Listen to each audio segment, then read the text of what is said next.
How do we make sure once we're started working together that we contribute to success rather than sabotaging the relationship?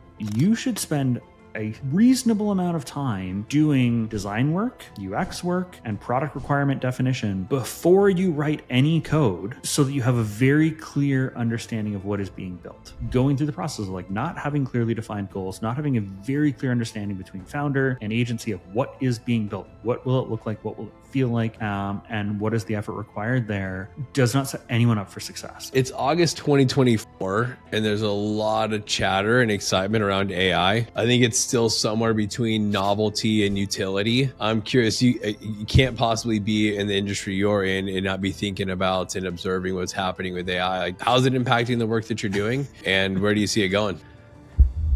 Today, we're talking to Graeme Barlow, an entrepreneur, investor, and business coach. You got over 20 years of experience founding 5 companies. You've coached hundreds more and sold 2 companies. First $1 million exit coming before the age of 20. I was not building businesses at the age of 20. I was chasing a golf ball around a golf course. So first exit under your belt, then you went on to build Rocket Owl, which is a game development company that you would then go on to sell to private equity. You co-founded Pro Pet Software, which no longer involved on the daily basis in that business, but it has over 5 million monthly customers, doing over 10 million in annual revenue. And then as if you needed anything else on your plate, you are the CEO and partner at Iversoft, a software development agency, which you've got a team of over 50 people and are doing 8 figures in revenue in that business. So I'm super excited, Graeme. Welcome to the podcast. Thank you for having me. I'm excited to be here. Yeah, it's going to be fun. I got to say, I'm excited and nervous because I am non-technical. So I have a ton to learn from you. I'm super excited about it. I feel both qualified and unqualified to be having this conversation. But man, there's 2 things that I'd love to get out of this. And I'm sure we'll find lots more. But I'd love to talk about the good, the bad, the best practices of using outsourced development. If you're a software founder, whether you're technical or non-technical, you're confronted with the decision either to or not to go down that path. And so I'd love to just tap into your years of experience in that area. And then you also have a track record of company building, of getting results through other people, figuring out a way to scale companies without becoming the linchpin that keeps it from growing or being able to be sold. So I think there's a lot to unpack there. So let's start off with, there's a lot of founders, especially non-technical, that treat outsourced development the same way they treat getting out of founder-led sales. And that is that they're out of it the day they make the hire. And I say so frequently, when you're getting out of founder-led sales, you're just moving into founder-led sales management. So you don't get to be like, oh, cool, now the revenue's coming in. And I think that that's the same thing that applies on when you're outsourcing your development team.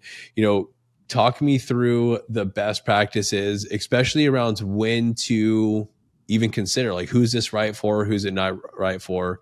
When should someone be outsourcing their development? Yeah, honestly, awesome questions, and such an interesting topic to jump into, especially for non-technical founders that might be approaching it for their first time. I'm sure we have all seen in our inbox probably hundreds of emails from firms all over the world being like, cheapest dev resources, hire a team tomorrow, we'll get you into market in 30 days. You get your first 60 days of devs free, join us. And the noise in the space is crazy. And you see a lot of the talent locally as well. And for me, there's a couple big things that typically skew towards it is a good time to look at an outsourced team.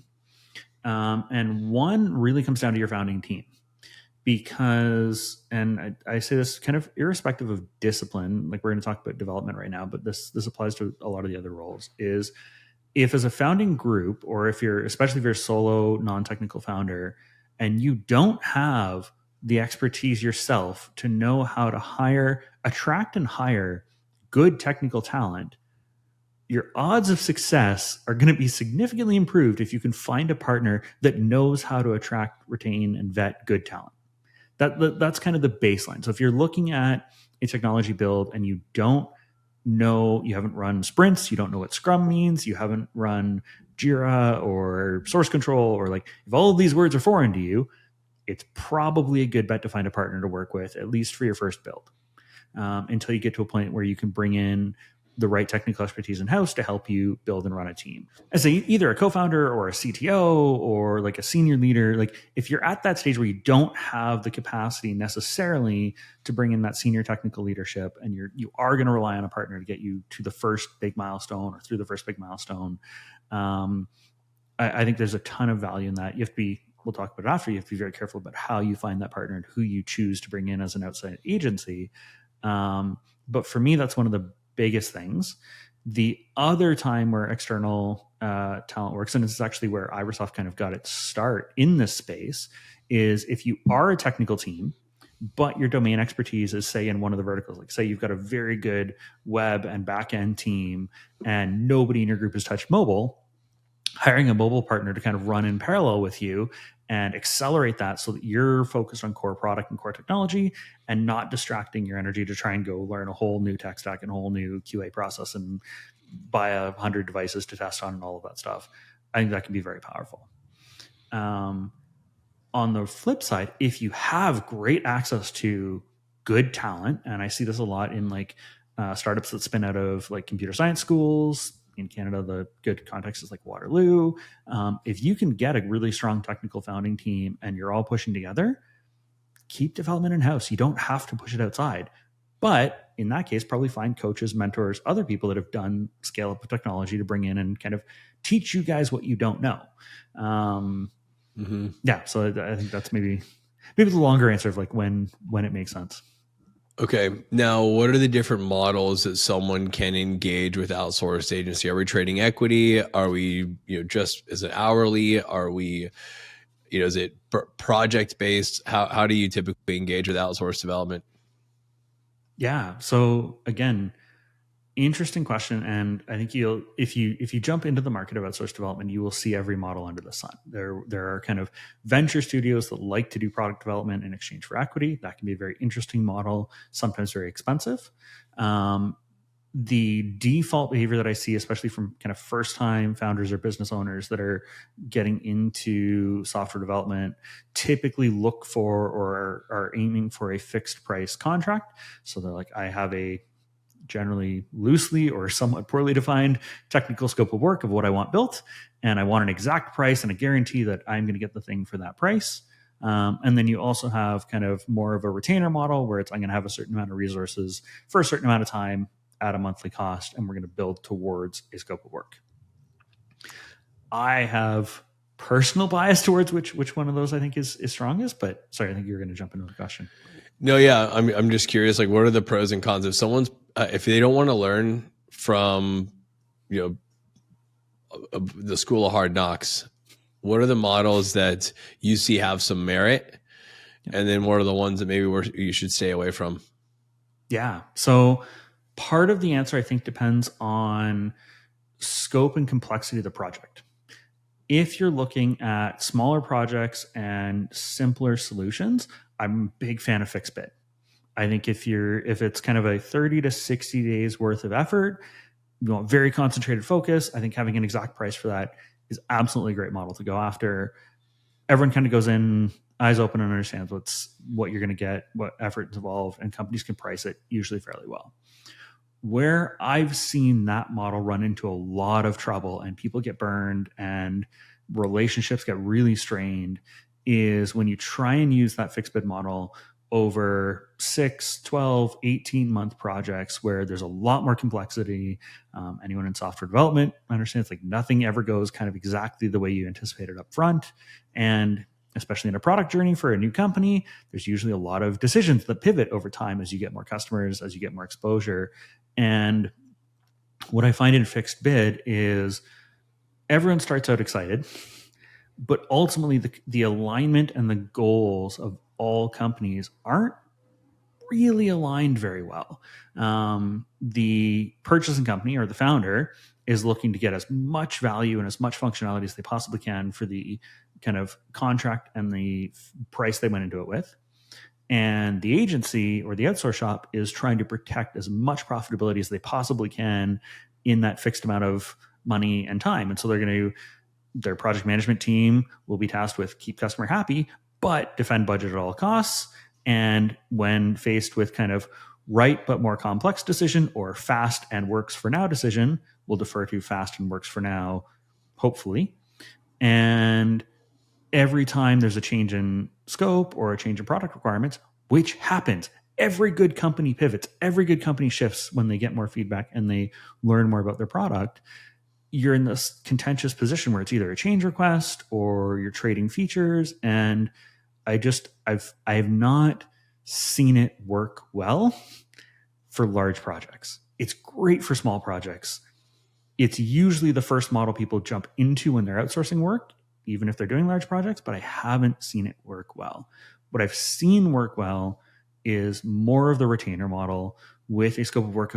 Here is the goalpost of kind of 12 months, and you run it iteratively in weekly or biweekly sprints, but not so fixed that you eliminate the flexibility. It means that the companies on both sides are aligned to like make the best decision in that sprint for the product, for the end goal. And if you over deliver, if you succeed, you kind of renew and keep going. And so at least in 15 years of doing this through Iversoft, that's where we've seen the biggest wins, biggest success. And some of our largest accounts have been with us for 3, 4, 5 years now. And I think our longest is 11 years running on models like that. And it's something that took me a long time to realize why the more obvious model, which like is the fixed bid, didn't really work long term. But that's been kind of the biggest learning for me. So let me make sure I understand the ideal model. So the challenge with the fixed bid is you're exactly right. There's the incentive for the agency is to stay just above the we're going to get fired line. So least amount of resources deployed to keep the client. The unlock to a better model is making sure that those are smaller projects, that the big project is chunked down. Is that what you're getting at? So it's still fixed bid, but it's smaller scope projects along the way. So you kind of earn the right to continue working together. If fixed bid is the model you want to go for, finding more packaged deliverables, like smaller scope things, single feature sets, simple MVPs, that works really well. But as soon as you're in kind of a long-term build and sustain, I haven't seen it work well. What is the model if you're long-term build and sustain? Like, because I would imagine there's founders listening to this conversation that say, I don't ever plan on hiring internally. I had enough to get the business off the ground, whether it was through an outsourced agency and I'm growing up and working with a different one, or they started on some low code, no code solution, and now they need to actually own their product. They're saying, hey, I'm going to use an outsourced team long term. What's the model? How do you keep, so incentives drive behavior, right? So how do we keep the incentives aligned to the outcomes of the business, not just of getting more work, especially for a founder that's non-technical? Yeah. So 2 things that I would say are important to that. One is going to be renewal cycle. It's like I love the retainer model.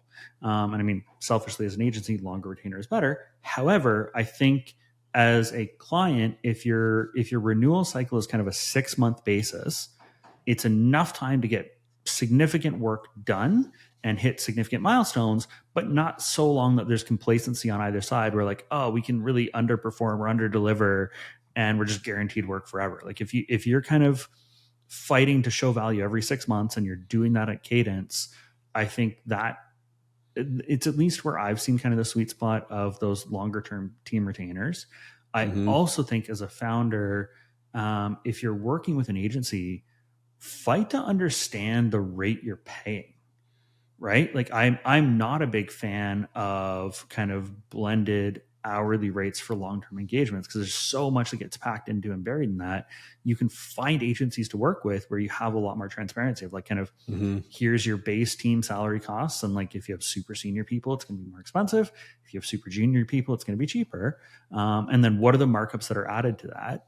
And do they seem fair and reasonable for the value that you're getting for not having to manage that?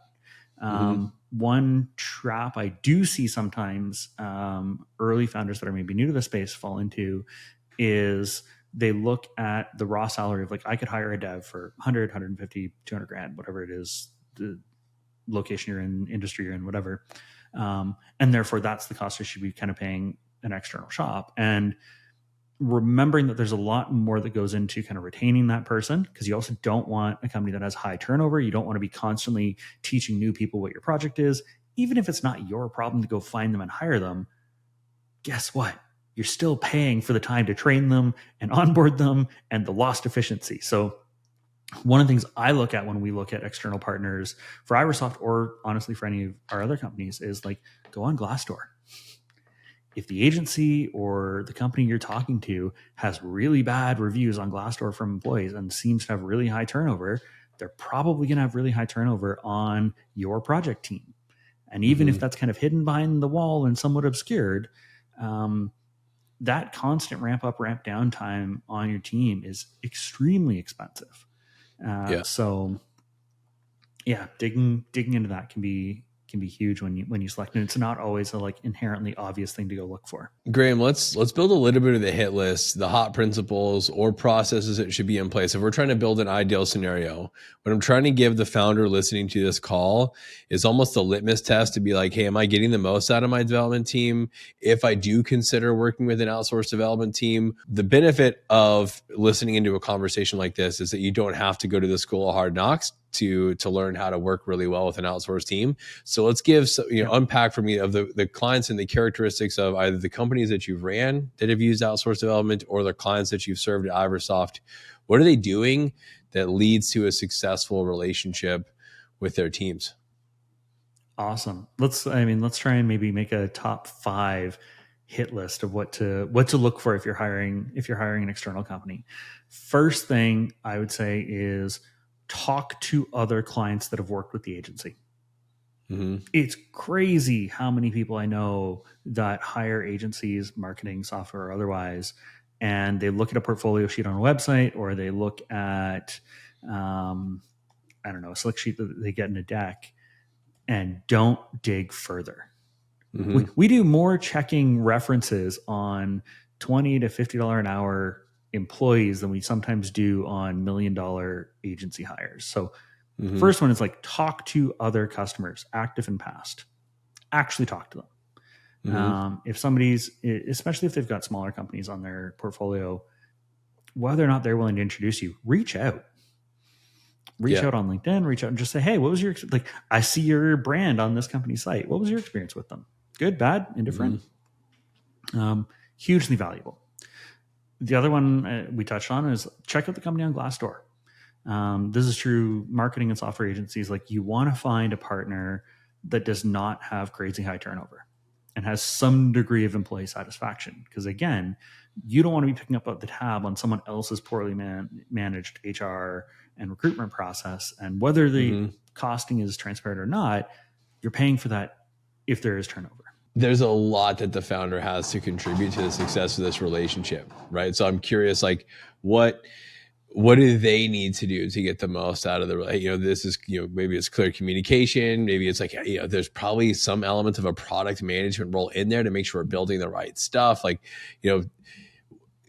let's give the founder some ownership in this too. Let's assume we found a great 100%. Agency. How do we make sure once we're started working together that we contribute to success rather than sabotaging the relationship?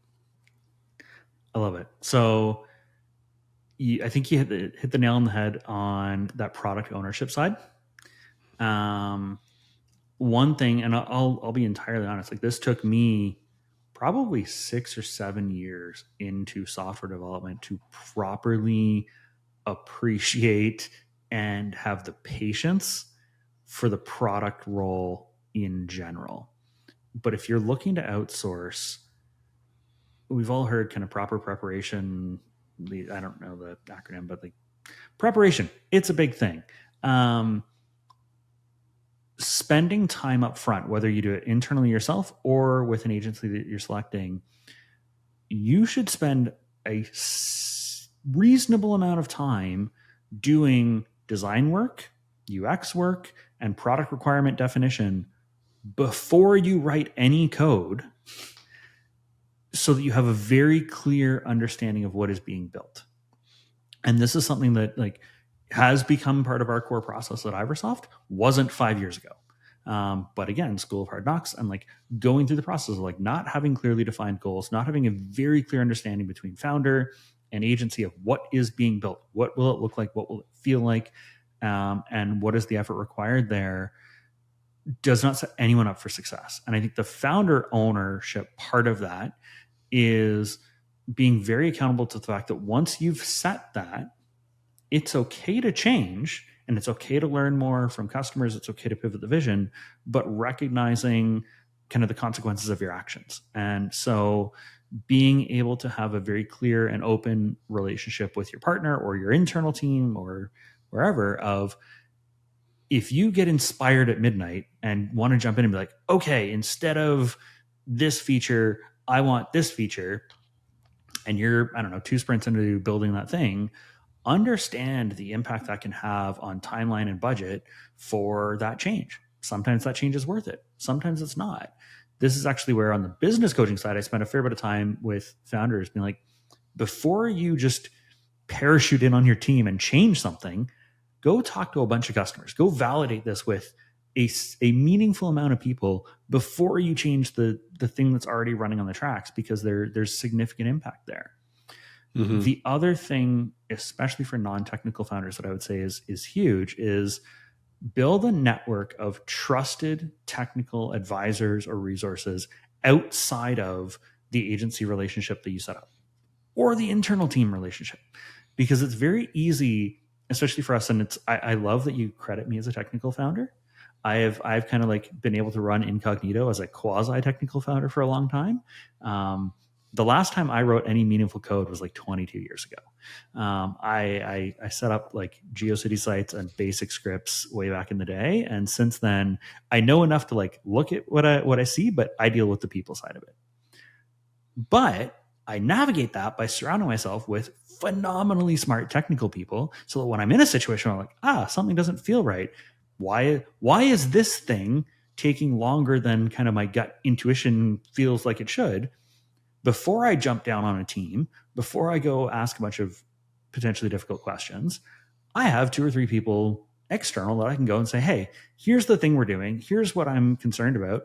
Does this make sense to you? And 50% of the time I get a good response. It's like, oh yeah, no, that's super weird.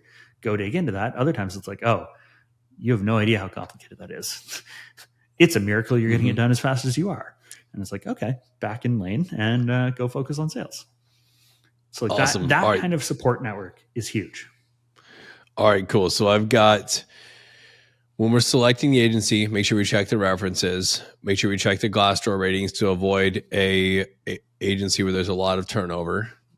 On the founder side, making sure there's clear product ownership and preparation, right? The outsourced development is going to go where you are pointing them. If you're pointing them in a direction that you're not certain about, or it's not very defined, we can go, but we might not enable where we want to be. And then fourth is building a network of trusted advisors, some people who can kind of triangulate as you're learning about this relationship, what good looks like. You have some people that you can come in that could do a third-party audit that can help you see if something passes a smell test while you're learning the ropes on what good looks like. Anything else? The other one is just, I think, maybe speaks to founder impatience a little bit. And you can get some pretty negative signals that some people think are good signals. What I mean by that is, if you talk to an outsourced company and they can kick off development for you or kick off a project next week, that's a massive red flag for me. And I'm a big fan of speed. I'm a big fan of go fast. The reality is, if you're looking for a quality partner and somehow they just magically have a bench of people sitting around doing nothing, waiting for you to walk through the front door and be like, let's go, I would be very concerned about the sustainability of that business model. The good agencies we've worked with and our own world is typically anywhere from 30 to 90 days to get something kicked off, to have capacity, to have the right people to do it. And I mean, generally that's the timing that's going to happen in the background anyway. But sometimes sales organizations just be like, oh yeah, no, we'll launch this tomorrow. And it's like, with who? Like your bench of people that were idle. What if I hadn't shown up? Were you guys going to shut down? Like, so that for me is always an interesting one to just watch for when I hire third-party vendors. Like I want somebody that's busy, that's fitting me into their capacity because they're in demand, not somebody that's like, oh, thank God you walked through the front door. Now we eat tomorrow. Like, Yeah. That's a big one. I'm sure you've seen a few wins and a few losses. If the goal of this conversation is to help founders learn from other people's mistakes, when have you seen this go wrong? Yeah. So unfortunately, fortunately, we have definitely seen our share of horror stories over the years. One thing that might be potentially surprising if other people are kind of in the similar space is a pretty significant amount of our deal flow actually comes from being brought in as third-party auditors to either boards or senior executives that are saying, we're not sure about the state of this project. We don't actually know how to go check. Can we pay you guys to come in, sometimes anonymously, sometimes visibly and publicly, and just check what's going on? Because it's been longer than it should be, or we're way over budget and we can't get a clear timeline. And honestly, oftentimes it's been a bit of a failing on the part of the company or the founder not having that network of technical advisors or kind of trusted resources to be able to dig in. And like we've been brought in by boards in the past to check projects that are in the seven figures, that are years or months, like significant amount of time in. And I think typically it's been overseas teams where we're being brought in because communication is broken down for some reason or deadlines have been missed. And in the most extreme example, we got into a bunch of source code, and source code is probably generous. This team had been supposedly working on this for about 2 years. What we ended up finding was a bunch of screenshots that were kind of animated and mapped together and virtually no code.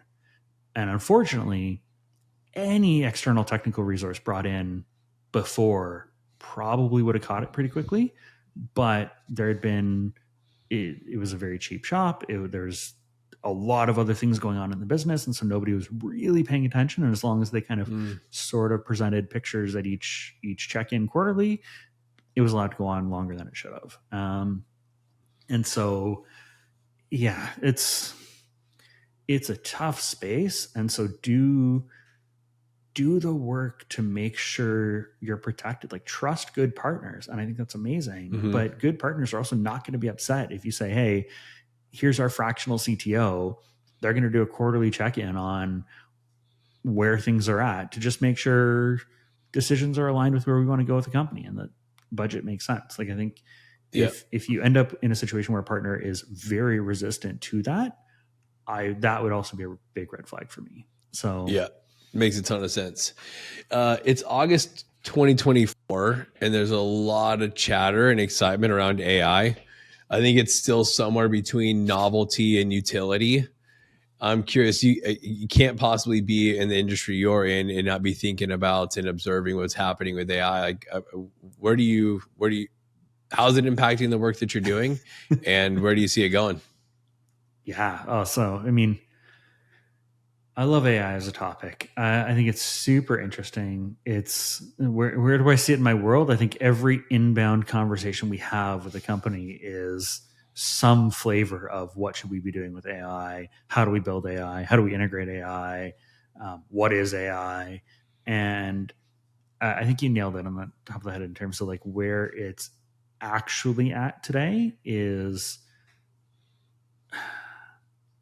probably further ahead than a lot of people expected it to be, but not as far ahead as the media and a lot of people make it out to be, if that makes sense. So like we are playing with it in every facet of the company, from marketing. I think I've tested or tried every AI LinkedIn outbound SDR tool on the market with virtually no success. We've also tried a lot of the AI code compilers. We're seeing phenomenal results from AI Copilot and like code oversight. It's very powerful in content marketing. We've got some internal test pilots that are super fun, where we've got a bunch of AI agents where you can give them kind of a scope of work and it kind of creates agents of itself doing project management, product management, UX, code, QA, and then you see it all run. that's pretty surreal and crazy. And we've been able to have it deliver fairly functional web apps. Completely falls apart today doing mobile work. Don't know why. Don't have the depth of understanding to really explain why, but that's what we've seen so far. So I think it's getting there where I've actually been resistant, and we've pushed back on a couple of clients that have come to us asking to build like super custom AI tools for them. Has been the rate of change at the big players. I'm a big fan of building stuff that integrates and works with the kind of existing leading LLMs and allows you to leverage them somewhat interchangeably. A little bit like how we look at kind of cloud infrastructure right now. It's like nobody really thinks about like, I don't know, too deep on what cloud hosting is, as long as you've got the right partner and you can plug into Google Cloud or AWS or Azure or whatever. I'm trying to approach AI, at least for the level of client and the level of investment we're dealing with, in a similar way. Like, let's build stuff that leverages the LLMs, builds on top of it, but isn't going to wipe out your project investment if OpenAI releases this thing tomorrow. So like, how do you build on top of but not become dependent on? Because we've seen so many product companies just get murdered every time a new version of GPT comes out, every time a new version of Claude comes out. And so I'm trying to caution people about how and where they're investing to build tools that are augment and grow from it. Like we're seeing so many customer service chat applications, access and interpretation of data that literally is just, if you've got a core data source and LLMs can give you better access to it for your employees, for your customers, for your e-com optimization. I love that, because that only gets better as everyone's AI advances and gets better, stronger, faster. If you're going, we want to build our own model to do better Instagram tags and posts, not keen on that, because maybe you win, maybe you get wiped out by the companies that are spending billions of dollars on this, on engineers you can't afford. So that's kind of been my take. I have no idea where it's going to be in the next 2 or 3 years. We're trying to be as agile as possible and create as much space in the organization as we can to experiment. And we've kind of, at least from an Iversoft perspective, we've taken the philosophy of like 1 or 2 champions in each department get to go live in the weeds of the news and the updates every week. Everyone else kind of lives with working with tools we've picked and learn how to use them really well and integrate them into a process. What I don't think you can do is have the entire organization consuming all of the updates every day, every week, because there's new AI stuff every day and every week. And it is an exhausting rat race to try and stay on top of what's new, what you should be pivoting to, how you should use it, etc. It needs to be on the roadmap. You need to have some intention of like staying on top of it, what's it doing in your industry, and how do you leverage what's working today. But don't get caught up in the fantasy of like, oh, it's going to completely replace senior strategic direction tomorrow. It might in a year. It's not there today. One last thought on that, because this is common. We've had a lot of requests of like, can I feed it this Excel doc, this database, this whatever, of kind of unstructured stuff, or can I build a tool where my clients can feed it this stuff? And at least what we've seen is none of the models today handle unstructured garbage particularly well.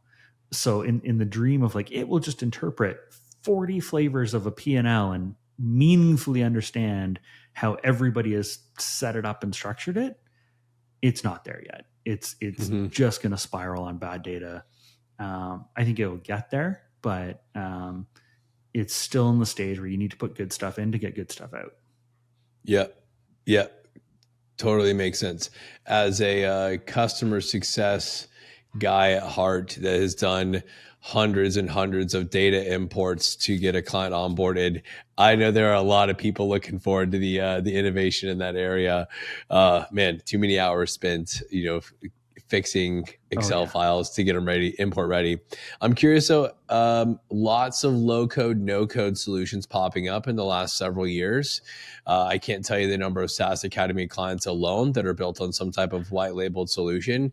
Oh And yeah. I personally love it for the MVP. Like it's incredible while you're in those early stages trying to figure out what the product needs to look like. Really cool how quickly you can iterate now. Challenge is a lot of times enterprise value it really takes a hit if we're built on some type of white labeled solution. And if you're going to build a company to sell, you probably need to be able to own your own code and IP. I'm curious, you're also an investor. How do you see no code? You sit at this really cool intersection of someone who evaluates the value of software companies, and then also, it has to be impacted by some of the low code, no code stuff. How do you see that trend playing out? I love that trend. I love it so much. And I think it is so unbelievably powerful for companies to leverage early on for MVP, prototype, even early days of scale up. Like you can do a phenomenal amount of stuff on a lot of the no code tools. And I think in some industries, like we've talked to a lot in like the influencer space that want to build communities or want to build their own e-com ecosystem. Like I think if you can lean into no code all the way through on that, amazing. For companies that are doing more of the SaaS play where they are going to grow up into enterprise and they're going to hit a stage where you need more complex integrations, where you need better data and analytics tools, you need kind of to grow up on an even security or SOC compliance side of things, you very rapidly outgrow it. And so I like a model where, especially in SaaS companies, you see kind of a no code, very much MVP version to prove sales and marketing engine. Can you deliver value? Mm-hmm. Is the fundamental idea good? But very early in that roadmap, I'd be looking for an engineering plan that says, okay, here's our first 24 months running and selling on no code. 12 months in is when we start building our own version. And by month 36, we've kind of shifted into our own ecosystem fully, Yeah. where we have control and we can go into those enterprise environments and we can really achieve scale. Because I've also lived through building on no code solutions on no code platforms that then go under and disband and shut down. And typically the code behind the no code, because there is still code, isn't great to try and get access to and fix or build if the underlying company that provided it dies.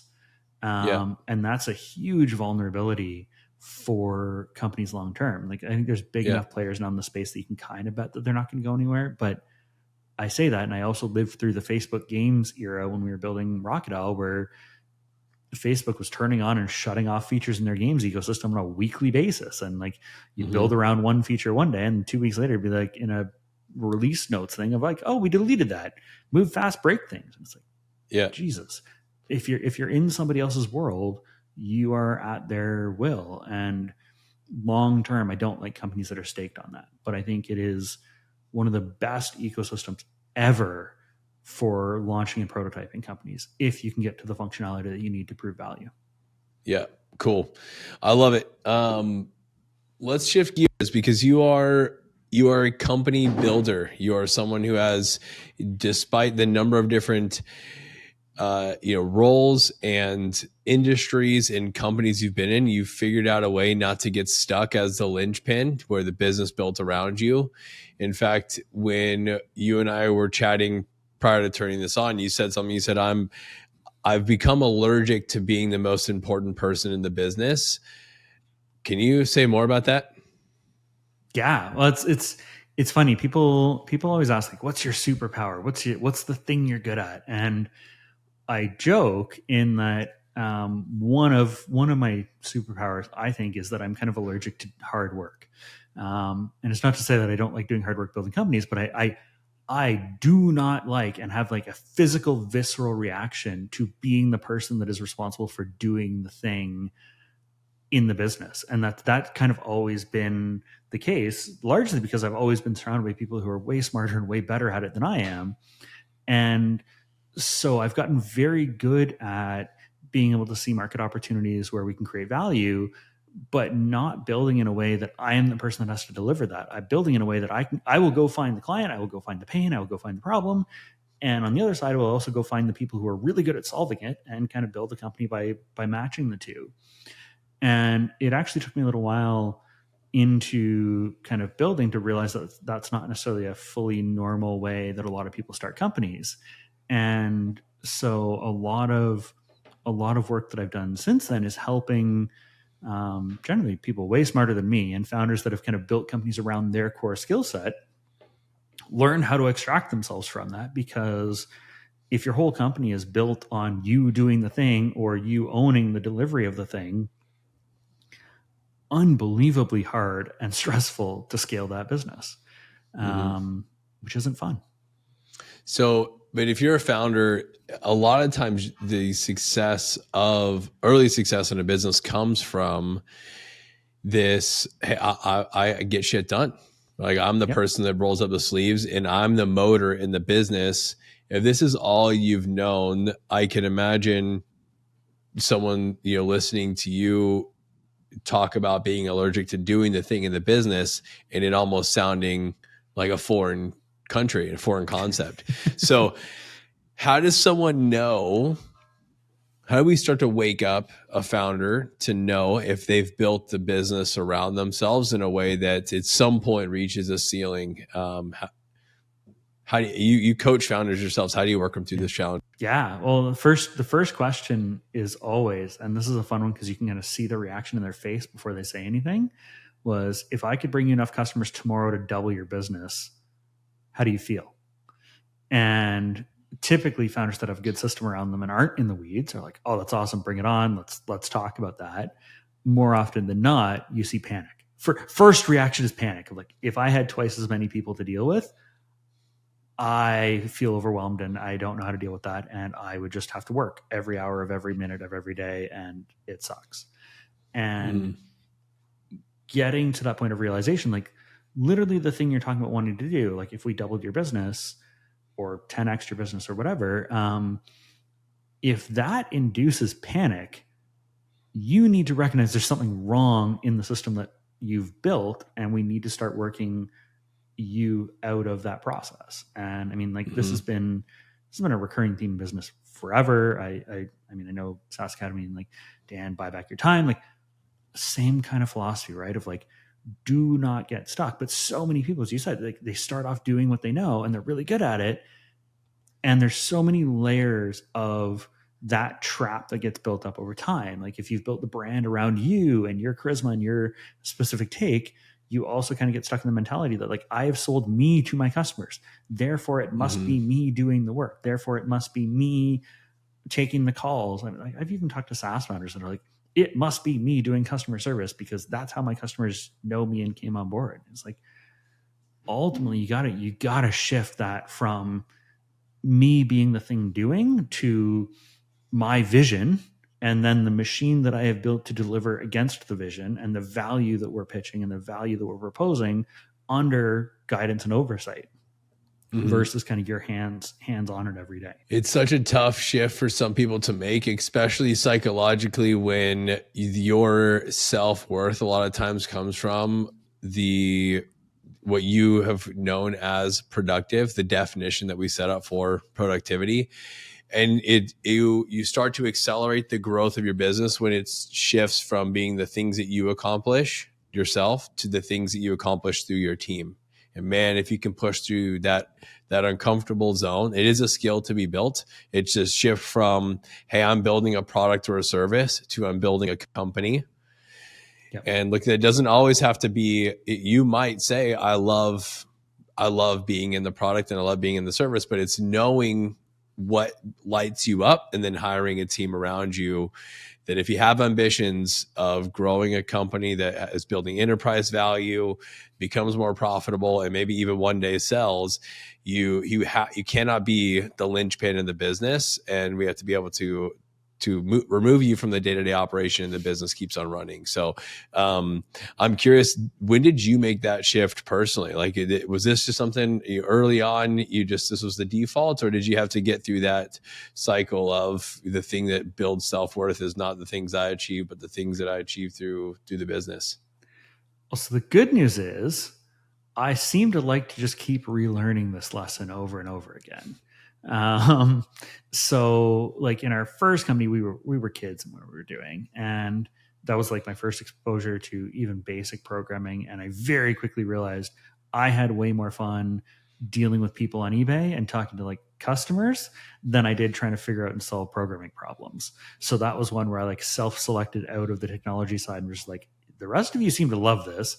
I like dealing with people in the comment section on eBay or the transaction side on eBay. So like, I'm going to go do that. You do this. And we all kind of scaled up that way. At Rocket Owl, I learned it painfully when I started out owning everything related to game design and the economic modeling in the game, because I was super excited about it. I've been a gamer my whole life. I was like, oh my God, I get to build a game. And then it was like 6 months in of spreadsheets and calculations and being like, I'm bad at this. I thought I was good at this. I like the idea of this, but I'm like 18-hour days over and over again. And then I sit down with somebody that like actually is good at this, and they're like, oh, that's broken, that's broken, that's broken. And I hit a point where it's like, I can either learn to be really good at this or get the hell out of the way and hand this to somebody else. And that was like time 2 learning of like, don't just put your head down and grind through it because you think you should. Recognize that no matter how good you are at what your thing is, there are other people that are better and equally passionate. And if you can kind of align them on a vision that gets them excited and hand it off to them and get out of the way, things tend to be way more successful. I went through the same thing at Iversoft when I first started out. Like when I joined, we were a team of 6 and really didn't have sales infrastructure, really didn't have stuff. And I kind of took ownership of sales and marketing and growth. And again, very quickly suffered from my own success, got a bunch of sales opportunities, got a bunch of leads, and then just died in the paperwork and the nuance of like, make the proposal, I was so much energy doing all the calls and meeting all the people and connecting everyone. And then they like grind to a halt and just like suffer in the like doing of the detail stuff, and then do it poorly and then have people catch mistakes in it. And again, very quickly was able to start reflecting a couple months in, be like, I am miserable.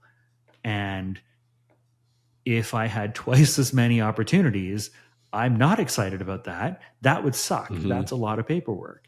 And then hiring and recognizing that we found people that were like, I love building proposals. I hate going in unprepared in front of a bunch of people and trying to sell stuff, but like, give me the details, give me the documents. And I was like, oh my God, this is great. And mm-hmm. yeah, so that was, it's been, I don't know, self-inflicted that I put myself into roles that I realize I really don't like and don't thrive in. And then fortunately been able to kind of pull myself out of pretty quickly once I recognize that that's not the place I should be. And mm-hmm. every time I've done that, and I've done it over and over again, every time I hit these layers where it's like, oh my God, I'm drowning in X, whatever it is. And then I'm able to kind of build a team, replace it, and get myself out of it. We go faster, we go bigger, we unlock, and I end up happier. So it's easy to forget that lesson when you're in the thick of it. But if you keep kind of looping back to it and learning it, it's crazy how much of a hack it is and how much you actually enjoy what you're building. Yeah, I love it, man. Where can people follow along if they've want to learn more about Iversoft, want to follow along your journey? Where can people follow? Yeah, I'm Graeme Barlow on all social media platforms, or graemebarlow.com. And if there's anything I can help with, hit me up on Instagram. I'm always excited to chat with founders that are growing. We also invest in early stage B2B SaaS companies. Would love to connect. I love it, man. Lots of stuff that we unpacked today. As a recap, I love talking about, when to bring on an outsourced development team for that first build, making sure that you got a partner or a trusted advisor, someone that you can work with if you're a non-technical founder to do that first build. We talked through the different models, the challenges with fixed bids, the misaligned incentives, and some ways to properly structure or work with an outsourced development team to get the most out of them. We talked the 5 hot principles to make sure that not only are we choosing the right person, but that we are managing that relationship well, so that it leads to success. We got some insights on the evolution of AI. Where are we at in the timeline here? Revolution's coming. We're somewhere in the middle of it. And then the right ways to be building it into your product today. And then we shifted to the company building side and avoiding the trap of being stuck as a linchpin, and really building that muscle of attracting the right team and letting them go to work to build a vision. So Graeme, tons to extract from today's episode. Really appreciate you taking the time to join. But it'll be fun staying in touch, and appreciate you taking the time. Thanks for having me, man. This was awesome. Appreciate it.